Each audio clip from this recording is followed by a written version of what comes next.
Salve, salve galera do Central HQs, bem-vindos a mais um vídeo resenha aqui do canal. Eu me chamo Fernando e hoje nós vamos falar do quadrinho nacional Mukanda Teodora, de Marcelo de Salete, autor renomado tanto nacionalmente como internacionalmente. Já venceu o Prêmio Eisner com Cumbi, tem a publicação Angola Janga, que venceu, se não me engano, o Jabuti, o HQ Mix. É um cara que tem grandes trabalhos e é uma publicação da editora Veneta, que é basicamente a casa do Marcelo de Salete aqui no Brasil. Material que conta com capa dura, uma publicação que tem um ótimo acabamento gráfico, uma edição bem bonita. Esta é a guarda, caiu aqui o marca-páginas. Como vocês estão vendo aqui, tem fotos de pessoas muito importantes na luta pelo fim da escravidão no Brasil. E aqui nós temos papel offset preto e branco, preço de R$ 79,90 com cerca de 224 páginas. Dá para você achar com desconto, eu vou deixar o link na descrição desse vídeo. Nós temos aqui, galera, uma história que é baseada em fatos. Porém, o Marcelo de Salete, ele vai fazer essa adaptação para os quadrinhos, dando uma continuidade a esse fato histórico, que na verdade ninguém sabe o fim. Então ele acabou criando ali uma trama que pode ser ou não ficcional, né? Ninguém sabe ao certo, para realmente trazer essa história que é muito interessante da Teodora. E essa trama, ela é fruto de uma ampla pesquisa feita pela historiadora Maria Cristina Winchbeck, que se debruçou sobre documentos históricos sobre a época abolicionista aqui do Brasil. Mais especificamente aqui, a história retrata o ano de 1860, onde nós temos a protagonista da história, que se chama Teodora, uma mulher negra que realmente existiu. Ela acabou sendo comprada por um padre secular muito rico e ela vive essa escravidão sempre com a esperança de encontrar o marido Luiz e o filho. Eles acabaram sendo separados, né, durante a compra de escravos. O Luiz, ele parece estar lá em Campinas, junto do filho, e ela sob o julgo, né, desse padre secular. As cartas da Teodora, que eram endereçadas ao marido, elas visavam a compra da sua alforria, ou seja, da sua liberdade.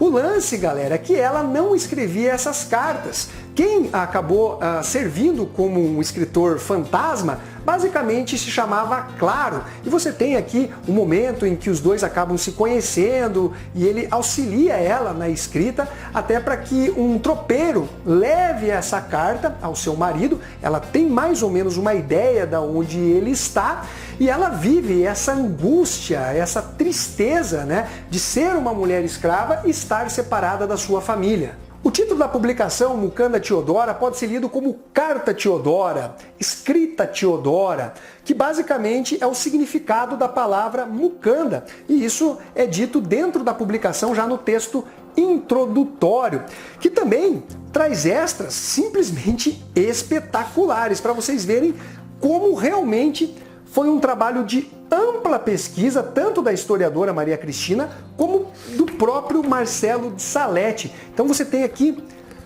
textos de apoio que são muito pertinentes. Você tem aqui a fotocópia, ou melhor, o escaneamento das cartas da Teodora. Olha só. Como é difícil de ler, você tem aqui depois a reprodução dela, né?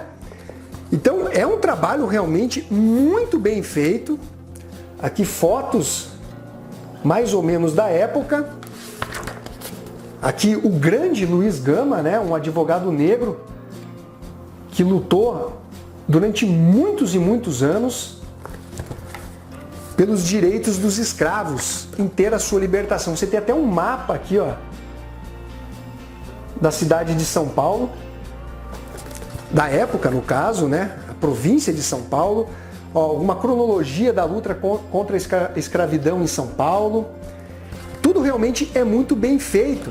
Então nós temos aqui esses documentos históricos que estão devidamente resguardados, que servem como a base da história. E aí que entra a licença poética do Marcelo de Salete em trazer uma continuação, uma resolução para essa questão das cartas, que não se sabe o que aconteceu no final das contas. Será que ela reencontrou o Luiz, o seu marido, o seu filho?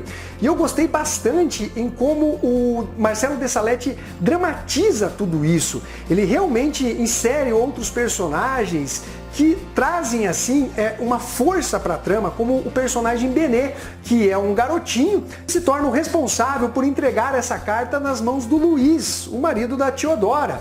Acontece que durante essa jornada ele vai encontrar muitas adversidades, inclusive a própria vida acaba sendo colocada em risco. Inclusive teremos outros personagens históricos introduzidos dentro da trama, como o advogado Luiz Gama, que eu já mencionei. Você tem a questão dos quilombos, da resistência negra e também um vislumbre da província de São Paulo da época. E tudo isso feito de uma forma realmente muito competente por parte do Marcelo de Salete. Ele tem um estilo artístico bem peculiar. Particularmente, não é exatamente uma arte que me enche os olhos.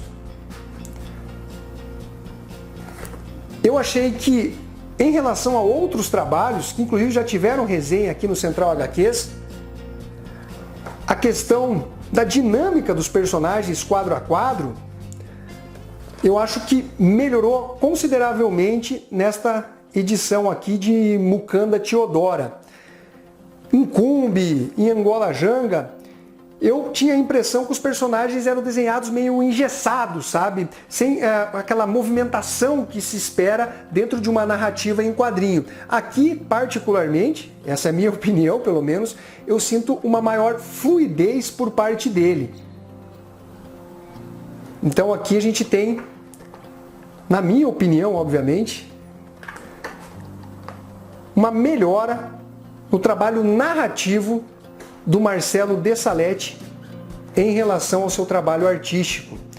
E que nota então, galera, que eu dou para Mukanda Teodora? Eu dou uma nota 9,5. Realmente é um grande trabalho, um quadrinho nacional que sem dúvida vai entrar para a lista de melhores do ano, que retrata esse período terrível que nós tivemos não só no Brasil, mas em vários outros países, mas que merece ser lembrado de tempos em tempos, ainda mais com histórias tão tocantes, né, como o da própria Teodora. Então é isso daí, galera, eu espero que vocês tenham curtido esse vídeo, não esqueça de dar o seu like, compartilhar e ficamos até a próxima. Fui!